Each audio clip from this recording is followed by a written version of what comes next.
حضرت سلیمان علیہ السلام اللہ تعالیٰ کے نہایت برگزیدہ بندے اور رسول تھے۔ اللہ تعالیٰ نے آپ کو بہت سے معجزات سے نوازا ہوا تھا، جس میں ہواؤں پر حکومت، سمندروں پر حکومت، انسانوں پر حکومت اور یہاں تک کہ آپ کو جنات پر بھی حکومت دی گئی تھی۔ بیان کیا گیا کہ حضرت سلیمان علیہ السلام آسمان اور زمین کے درمیان ہوا میں اڑا کرتے تھے۔ ایک دن جب کسی گہرے سمندر میں ان کا گزر ہوا تو دریا میں ہولناک موجیں اٹھی۔ دیکھ کر ہوا کو پھیل جانے کا حکم دیا اور جناتوں کو دریا میں غوطہ لگا کر نیچے کا حال معلوم کرنے کا کہا۔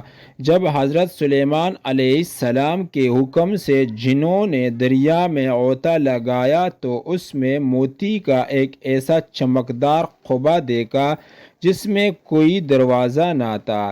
حضرت سلیمان علیہ السلام کو اس کی خبر دی گئی تو انہوں نے اس قبا کو سمندر سے لانے کا حکم فرمایا۔ جنات نے اس کو سمندر سے نکال کر حضرت سلیمان علیہ السلام کے سامنے پیش کیا، جس کو دیکھ کر انہیں بہت تعجب ہوا اور اللہ تعالیٰ سے دعا کی، جس سے اس قبا کا دروازہ کھل گیا۔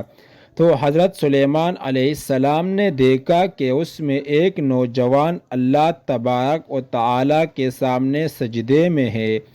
تو حضرت سلیمان علیہ السلام نے اس سے دریافت کیا کہ تم فرشتے ہو یا جن؟ تو اس نوجوان نے جواب دیا کہ میں انسان کی جن سے ہوں۔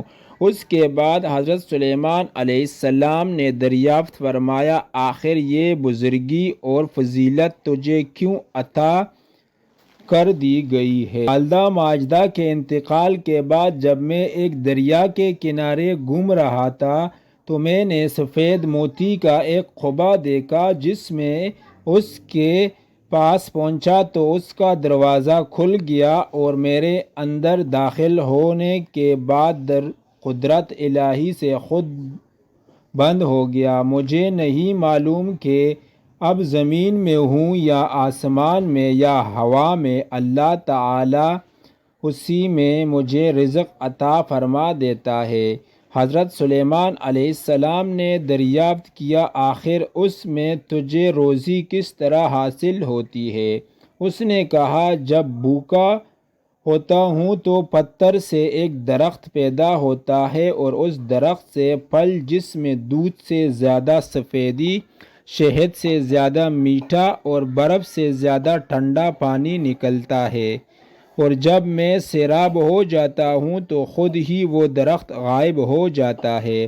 اس کے بعد حضرت سلیمان علیہ السلام نے دریافت فرمایا، آخر تمہیں اس قبا میں کس طرح معلوم ہوتا ہے کہ دن ہے یا رات؟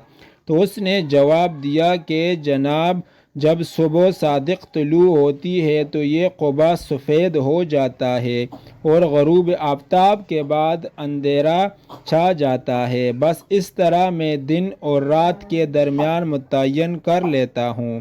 اس کے بعد حضرت سلیمان علیہ السلام کی دعا سے وہ قبا دریا کی گہرائی میں اپنے مقام کی طرف گیا۔ اس حکایت سے معلوم ہوا کہ ماں باپ کی خدمت کی کس قدر عظمت والا کام ہے۔ بے شک جو والدین کی خدمت کرتا ہے وہ اپنی دنیا بھی اچھی کرتا ہے اور آخرت بھی۔ اللہ تعالی ہم سب کو اپنے والدین کی صحیح خدمت کرنے کی توفیق عطا فرمائے، آمین۔